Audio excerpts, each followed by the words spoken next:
네, 안녕하십니까. 네, 20년 이상 해외에서 생활하고 있고 사업을 하고 있습니다. 그리고 일본인 아내와 국제 결혼을 했습니다. 나름대로 해외 경험이 풍부하다고 자부하는 국자재입니다. 반갑습니다, 여러분. 자, 오늘은 제가 해외에서 여러분들이 내가 살아야 될 집이 필요하지 않습니까? 그 집을 구하는 것이 사실은 만만치 않습니다. 그래서 오늘은 제가 제 경험을 토대로 해서 여러분들이 해외에 나가셔서 살 보금자리 집을 구하는 데 있어서 좀 팁을 드리려고 합니다. 여러 이유들로 해외에 나가고자 하시는 분들, 해외 생활에 관심 있으신 분들, 해외 이주에 관심 있으신 분들은 이번 영상 끝까지 보시면 도움이 많이 될 겁니다. 여러분, 제가 요즘에 이 시국에 일본인 아내와 일본 오키나와에서 정착을 하겠노라고 고군분투하고 있고 그 영상을 용기 내서 열심히 올리고 있습니다. 그래서 많은 분들이 응원을 해주시고 계시고요. 제가 최근에 영상 두세 개 일본에서 집을 찾으면서 힘들었던 영상들을 이렇게 올렸잖아요. 여러분들, 제가 드디어 저와 아내가 저희들이 오랫동안 스테이할 수 있는 집을 얼마 전에 찾았습니다, 여러분. 정말 감사합니다. 그래서 제가 여기서 일본에서 집을 찾으면서 일본은 되게 또 독특한 부동산 문화가 있어요. 요거는 제가 따로 영상을 하나 만들어서 독립된 영상을 올릴 것이고요. 내가 해외에서 집을 찾는 여러 경험들을 했는데 그걸 정리해서 올리면 도움이 되지 않을까라는 생각이 들더라고요. 자, 여러분들, 우리가 해외에서 집을 찾는다라는 거는 저 같은 경우는 다섯 나라에서 해봤어요. 자, 집을 찾는다. 그건 뭐냐면 내가 살 집을 빌리든, 그러니까 렌트를 하든 아니면 사보든 팔아보든 이런 행위를 해봤다는 거죠. 첫 번째 당연히 한국에서 해봤죠. 두 번째는 중국, 세 번째는 필리핀, 자, 네 번째는 일본 지금 해봤죠. 다섯 번째 사이판. 사이판은 미국이니까 거의 미국과 그런 룰과 이런 것이 유사하다고 보시면 될 것 같습니다. 자, 우리가 이제 해외에 딱 나갔어요. 살 집이 필요하잖아요. 해외에서 집을 찾는 건 딱 두 가지 경우밖에 없어요. 자, 월세냐 아니면 집을 사는 거냐. 전세라는 제도는 유독 저희 대한민국에만 있는 것 같습니다. 제가 다른 나라에서는 본 적이 없어요. 그러면 이제 월세로 내가 살 것이냐 아니면 집을 구매를 할 것이냐를 이제 고민을 해야 되는데, 국제화재 저의 개인적인 조언을 좀 드리자면은 처음에 여러분들이 스타트하는 입장에서는 집을 구매하기보다는 월세로 렌탈을 해서 살아라라는 말씀을 좀 드리고 싶습니다. 그 이유는 뭐냐면요, 처음에 시작할 때는 일단은 가볍게 시작을 해라라고 제가 조언을 드리고 싶어요. 많은 분들이 어떤 계기가 있어서 해외를 갑니다. 그리고 왔다 갔다 답사를 가시고요. 또 내가 여기서 이렇게 살아야지라고 계획을 하실 거예요. 사업은 이런 걸 할 것이고, 우리 자녀 교육은 이 학교에 보내나 저렇게 교육을 시키면 또 우리 애가 더 행복해 할 것이고, 이런저런 이제 계획을 갖고 오는데요. 여러분들 막상 정말 2주에 살다 보면 여러분들의 계획과 현실이 충돌하는 경우가 굉장히 많습니다. 여러분들 계획대로 잘 되면 인생이 이렇게 잘 풀리면 얼마나 좋겠습니까? 그리고 또 살아보지 않고는 못 느낀 게 많아요. 내가 여기 처음에 이런 느낌을 가지고 이런 감정을 갖고 왔는데 살아보니까 정말 아니다, 이런 생각이 들 수도 있어요. 그래서 지금 저 같은 경우도 중국에서 한 14년 반 살았고요. 필리핀에서 5년 살았고, 지금 일본에서는 이제 한 1년 반 정도 제가 머문 날짜가 되는데, 제가 중국 갈 때도 한 14년 반을 살아야지 이렇게 간 게 아니라 제가 필리핀 보라카이 갔을 때도 나는 5년을 살아야지, 그 5년도요 한 2년 반, 2년 반 두 번에 걸쳐서 제가 5년을 삽니다. 그러니까 이렇게 계획을 한 건 사실 아니었어요. 자, 그렇기 때문에 여러분들이 언제 어느 때 떠나야 될 수도 있어요. 그러니까 가볍게 시작을 해라. 자, 내가 부동산을 간다는 거는 헤비해진다는 거예요, 그만큼. 그리고 관리를 해야 돼요. 내가 만약에 거길 떠나더라도 세를 주고 가면 되지. 간단하지 않습니다. 그걸 누가 관리할 겁니까? 분명히 여러분들이 누군가에게, 어떤 회사에게 위탁을 해야 돼요. 그러면 그 위탁 관리 비용이 또 들어갑니다. 자, 그리고요, 여러분들이 부동산을 팔았어요. 좀 올라서 팔았는데 어느 나라나 세금이 있죠. 당연히 돈을 벌었으니까 세금을 내야 되겠죠. 자, 이런 거 저런 거 다 하고 또 그 집을 팔려고 하면 또 거기에 법적인 거 여러 비용들이 들어가요. 그래서 정말 저는 여러분들이 처음에 한 2, 3년 정도 최소한 렌탈을 하시고, 내가 여기서 진짜 계획했던 것이 어느 정도 풀려나가면서 정말 내가 오래 살 거라는 생각이 들었을 때 집을 사는 게 맞다라고 생각이 듭니다. 물론 동남아시아 굉장히 핫한 데들이 있어요. 상해도 제가 처음 갔을 때 그랬어요. 막 부동산 월세가 천정부지로 치솟아요. 저는 집을 좀 늦게 산 편이었지만 초창기에 집 샀던 친구들 정말 돈 많이 벌었어요. 부동산이 한 10년 내에 한 10배씩 뛰었으니까, 진짜로. 자, 그런 특수한 경우에는 월세도 아끼고 내가 마음 편하게 살 집이고 투자도 되고 하니까 그런 경우는 모르겠지만, 그런 특수한 경우가 아닌 이상에는 가볍게 시작을 했으면 좋겠습니다. 저도 제가 여기 오키나와에 오래 살려고 왔어요. 근데 몰라요, 2, 3년 뒤에 안녕하세요, 여기 LA의 캘리포니아 LA 국제화재입니다 이럴 수도 있고, 제가 다시 필리핀에 들어가서 안녕하십니까, 여기 마닐라 국제화재입니다 이럴 수도 있는 거예요. 그래서 이제 렌탈이 좋겠다 말씀을 드리고 싶고요. 집을 렌탈할 때 이제 비용이 들어가잖아요. 처음에 렌탈할 때 얼마나 비용이 들어가느냐, 요거는 조금 케이스 바이 케이스예요. 나라마다 다 틀려요. 그리고 그 나라에서도 이제 주위마다 틀리는데, 우리가 이런 게 있어요. 월세가 있습니다. 월세가 있고 보증금, 이제 영어로 데파짓이라 그래요. 보증금이라는 게 있습니다. 보통 보증금은 한국도 비슷할 거예요. 월세에 한 달에서 3개월 정도가 보증금이에요. 이 보증금 뭐냐면은 여러분들이 계약 기간이 만료되고 나가거나 계약 기간 전에 나갔을 때 전기세 수도세를 여러분 이사 날짜 딱 맞춰서 나오지 않잖아요. 그럼 주인의 입장에서는 손해보면 안 되니까 여러분들의 그 보증금을 쥐고 있다가 전기세, 수도세, 가스료 이런 여러 공공요금이 다 정산이 된 나머지 돈, 여러분들이 이사 나갈 때 가구라든지 가전제품이라든지 집에 여러 가지 것들이 파손된 것이 없는지, 아니면 여러분들이 너무나 더럽게 쓴 것이 없는지, 문제가 없는지를 다 일일이 확인을 합니다. 세입자와 주인과 또 부동산도 같이 확인할 경우도 있어요. 그래서 세입자의 문제로 인해서 뭔가 파손이 되거나 뭐가 마모되거나 이런 경우에는 이제 그거에 대한 수리비 같은 것들을 따로 이제 보증금에서 떼고 다 그런 걸 정산한 나머지 돈, 혹은 뭐 월세를 밀릴 때도 그 보증금을 쓸 수가 있고요. 그러니까 이 보증금이라는 건 주인의 입장에서는 하나의 이제 안전장치인 거죠. 그래서 그런 것들이 다 정산된 다음에 나머지 돈을 돌려주게 돼 있는데, 사실 세입자 입장에서, 나는 세입자 입장에서 이제 얘기를 할 건데, 사실 월세라는 거는 어차피 내가 살 거니까 되는데, 이해가 되는데, 이 보증금 되파짓이 너무 많아버리면 부담이 된단 말이에요. 이건 나중에 뭐 돌려받을 수 있는 돈이라 하더라도 어떤 상황이 어떻게 변할지 모르잖아요. 또 집주인이 어떤 사람인지도 모르고. 자, 그런 상태에서 세입자는 보증금을 조금 내면 좋겠죠. 적으면 적을수록. 그래서 보통 이제 보증금 같은 경우는 비싼 집일수록, 또 가구나 이런 것들이 풀 퍼니처, 비싼 럭셔리한 가구로 비싼 집일수록 보증금이, 월세도 비싸지만 이 데파짓도 많아요. 월세가 뭐 한 300만 원 된다, 한 3,000불 된다, 그러면 보증금 6개월 뭐 이렇게 받는 경우도 있어요. 왜냐면 3,000불 정도 되는 집이라면 좀 그래도 비싼 고급 펜션이나 이럴 거 아닙니까? 그러면 가구도 거기에 맞춰서 이렇게 좋은 가구들을 해놨을 거라고요. 그래서 그런 것들에 대해서 보증금을 좀 많이 받고 싶어요. 한 가지 요령은 뭐냐면, 세입자는 보증금을 적게 낼수록 좋기 때문에 이 보증금을 가지고 딜을 하는 거예요. 내가 주인이 보증금을 3개월치 원한다. 만약에 월세가 100만 원인데 그러면 300만 원이 아닙니까? 이렇게 얘기하는 거죠. 2달치만 보증금을 내겠다. 그 대신 월세를 내가 처음에 들어올 때 매달 먼스리로 내는 것이 아니라 2달씩 혹은 3개월씩 한 번에 이렇게 3개월 이렇게 내가 월세를 드리겠습니다 라고 하면, 주인의 입장에서 그래, 이게 목돈이 들어오고 또 어쨌든 3개월씩 들어오면 주인도 편하잖아요. 자, 그렇게 딜을 할 수가 있습니다. 그래서 어찌됐건 여러분들이 들어가실 때 그 데파짓은 최대한 줄이는 방향으로 들어가시면 좋을 것 같고요. 또 월세 같은 경우도 이제 딜을 해야 되는데 마찬가지예요. 이제 돈 가지고 딜을 하는 거죠. 돈으로 돈 받기. 자, 얼마인데? 어떻게 하냐면, 만약에 월세가 1,000불이야. 그럼 100만 원 정도 한단 말이에요. 그러면 이렇게 하는 거예요. 내가 이제 계약을 뭐 보통 1년이나 2년을 계약해요. 보통 이제 서양에서는 이제 이얼리로 계약을 하는 경우도 있고, 보통 일본 같은 경우도 2년씩 계약을 하는 경우도 있고 한데, 내가 처음 들어올 때 월세 1년치를 한꺼번에 다 내겠으니 월세를 100만 원이 아니라 한 80만 원에 깎아줄 수 있겠느냐. 주인 입장에서는 가능한 얘기겠죠. 이런 식으로 좀 여유가 되시면은 월세를 좀 많이 주는 방향으로 보증금 디파짓과 그리고 월세를 좀 딜을 할 수 있는 방향이, 그런 이제 스킬이 있다라는 거 말씀을 좀 드리고 싶고요. 그리고 이제 가구예요, 가구. 집도 여러 가지가 있어요. 그러니까 풀 퍼니처. 한국 같은 경우 월세는 이제 풀 옵션, 그래서 가구가 다 돼 있는 경우가 많아요. 한국은 그렇고 중국도 그렇고 필리핀도 그렇고 웬만한 가구가 다 있어요. 여기서 이제 풀옵션이라고 하는 거는 이런 거죠.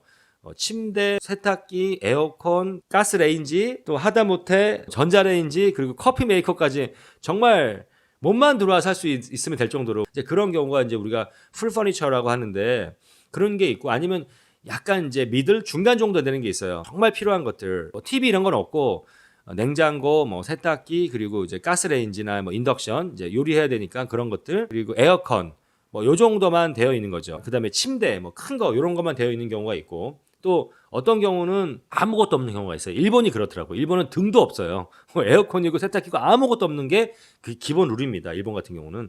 자, 요런 세 가지 경우에서 저는요, 여러분들이 만약에 렌탈을 한다 그러면, 이것도 개인적인 사견이지만 되도록이면 풀옵션, 가구들이 많은 곳을 선택을 해라. 월세가 조금 올라가더라도. 왜 그러냐? 여러분들이 가구가 없는 데를 렌탈 하잖아요. 일단 여러분 집이 아니에요.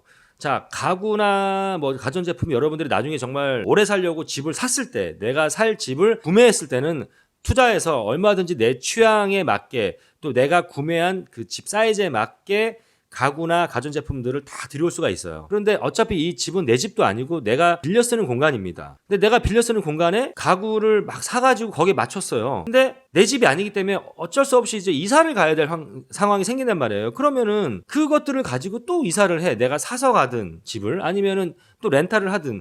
근데 그 집이 여기보다 클 수도 있고 작을 수도 있어요. 이 집의 사이즈에 맞는 가구들을 샀는데 거기 가면은 사이즈가 너무 커서 안 들어갈 수도 있고 또 너무 작아서 횡해 볼 수도 있고 새로 이사갈 집의 어떤 디자인과 여러 가지 것들과 안 맞아서 어울리지 않을 수도 있어요. 그렇기 때문에 가구가 다 준비되어 있는 곳을 들어가라라는 거. 그거는 저는 개인적으로 그렇게 말씀드리고 싶고요. 가구가 없는 곳을 들어갔어요. 그런 경우에도 여러분들 비싼 돈 주고 새 거 사지 마시고요.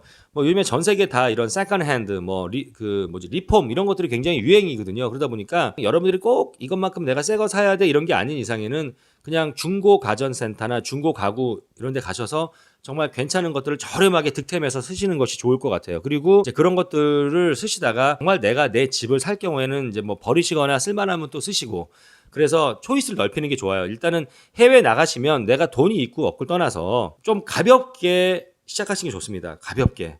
무리하지 않게. 변수가 있기 때문에 그래요. 내 나라가 아니기 때문에. 자, 그렇게 저는 좀 말씀을 드리고 싶습니다. 그리고 또 하나는요. 여러분들이 가구 같은 걸 이제 붙이는 경우가 있어요. 이제 한국에서 이제 오고 있는 경우가 있어요. 아니면 여러분들이 정말 그 가구들을 들고 가는 경우도 있어요. 국제이사로. 자, 그런 경우에는요. 여러분들이 본 집이 이게 마음에 드는데 이미 가구가 있어. 그럼 꼭 물어보셔야 돼요. 이 가구를 내가 아니면 이제 부분적으로 소파가 난 이 소파가 너무 마음에 안 들어. 이게 정말 눈에 가시야. 딴 거 다 마음에 드는데 이 소파 때문에 내가 에브리데이 스트레스 받을 것 같아. 그러면 새로 사시더라도 내가 이 소파는 필요가 없으니 이거를 집주인이 옮겨줄 수 있느냐라고 꼭 물어보셔야 됩니다. 근데 그게 되는 주인이 있고 안 되는 주인도 있어요. 안 되는 주인은 어쩔 수 없이 내가 그 집을 포기하든 아니면 그 소파를 그냥 쓰시든 하셔야 됩니다. 그러니까 그거를 꼭 부동산 중개하시는 분한테 꼭 한번 그걸 물어봐 주셔야 돼요. 내가 필요 없는 이것은 집주인이 옮길 곳이 있느냐라는 걸 꼭 확인하셔야 됩니다. 자, 여러분들이 이제 가시면은 이제 온라인으로 집을 먼저 보셔요. 그냥 부동산에 다짜고짜 들어가지 마시고요. 보라카이 같은 경우는 워낙 시골이라 거기는 이제 그런 게 없어요. 근데 웬만큼 뭐 동남아시아도 그렇고 특히 좀 선진국으로 갈수록 이런 온라인 그 플랫폼이 잘 발달했잖아요. 오키나와 같은 경우도 구호무라고 해서 오키나와 현의 부동산 매물만 전문적으로 나와 있는 플랫폼이 있습니다. 그것이 가장 인기가 많더라고요. 물론 이제 일본 그 본토에서 사용되는 몇 개의 온라인 플랫폼도 오키나와 매물이 나와 있지만 구호무라고 하는 그런 지역 특성화되어 있는 그런 플랫폼도 있을 거예요. 여러분들 찾아보시고 일단 온라인으로 먼저 사진을 보시고 시세를 보시고 어느 정도 감을 가지시고 그리고 실제 부동산과 연락을 하셔서 그 온라인 플랫폼에 올리는 매물들은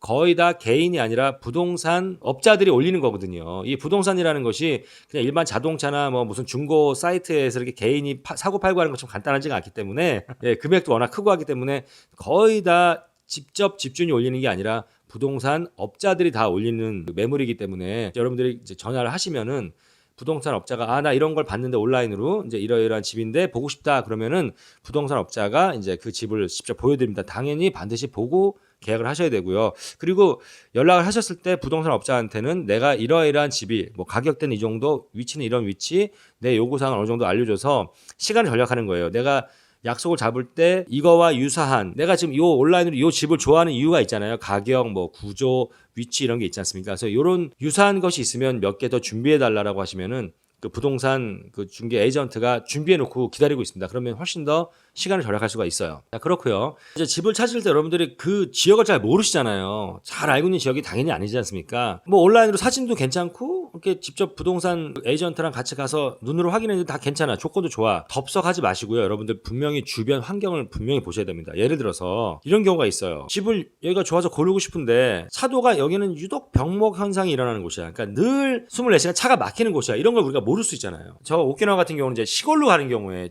이제 축사들이 있어요. 이를테면 축사 주변에서 악취가 납니다. 이 오키나와 같은 경우도 소고기가 유명해요. 그래서 중간중간에 보면 축사가 있는데 거기 축사를 지나갈 때는 정말 악취가 심하게 납니다. 그래서 내가 뭐 집을 알아봤는데 어떤 그런 악취를 유발하는 곳이 있었어. 근데 그날따라 집을 볼 때 바람 방향이 반대쪽이어서 그 악취를 느끼지 못했어요. 자, 이사를 갔어. 근데 계속 악취가 올라와. 이런 경우도 있고요. 아니면은 항상 그 집 주변에서 내가 갔을 때 운 좋게 느끼지 못했지만 뭔가 소음을 계속 유발하는 그러한 것이 있을 수도 있고 옆에. 그러니까 이런 식으로 주변 환경을 여러분들이 철저하게 좀 보셔야 됩니다. 그리고 뭐 어차피 부동산 에이전트는 사실은 이게 안 좋은 얘기를 잘 안 해주려고 그러죠.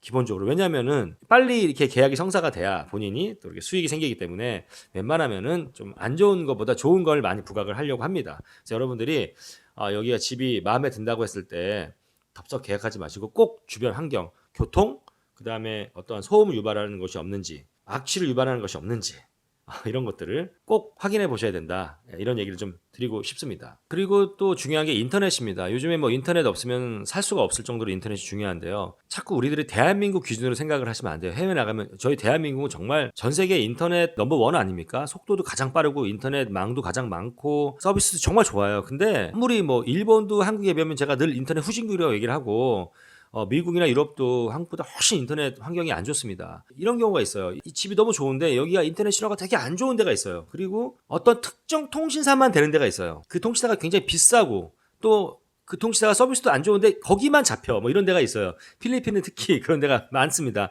인터넷 와이파이는 되는데 내 전화가 또 안 되는 데가 있어요.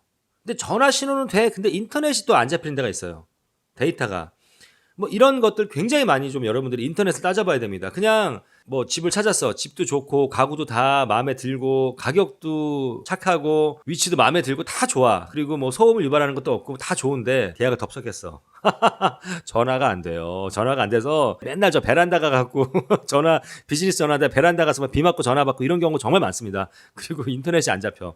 이런 데가 많기 때문에 여러분들이 꼭 인터넷 환경을 확인해 보시고 계약을 하시는 것이 맞다고 봅니다. 오늘 얘기가 좀 길었는데 여러분들이 이러실 수 있어요. 뭐 다 아는 얘기인데 이럴 수도 있지만 아니거든요. 처음에 집을 여러분들이 해외에서 찾으실 때는 제가 오늘 말씀드렸던 이런 것들이 굉장히 좀 많이 도움이 됐을 거라고 생각하고요. 오늘 얘기가 도움이 됐습니까? 좋아요와 구독 부탁드리고요. 제가 다음 영상에는 아마 일본이 좀 독특한데 일본에서 집 찾다가 받은 스트레스를 얘기를 좀 해볼까 합니다. 네, 이상 국제화자였고요. 여러분들 해외에 살고 계신 모든 분들 다들 파이팅 하시고 다 잘 사셨으면 좋겠고 또 해외 진출하시려는 모든 분들도 정말 잘 준비하셔서 꼭 성공적인 그 해외 도전이 되시기를 기원합니다. 네, 이상 국제화자였습니다. 감사합니다. 네, 제 영상을 보시고요. 지금 해외에서 이미 살고 계신 경험이 있으신 분들이 여러분들이 또 알려주고 싶으신 것들이 있으시면 댓글에 여러분들의 경험을 좀 공유해 주십시오. 그러면 여러분들의 후배가 집을 찾을 때 상당히 많은 도움을 받을 것 같습니다.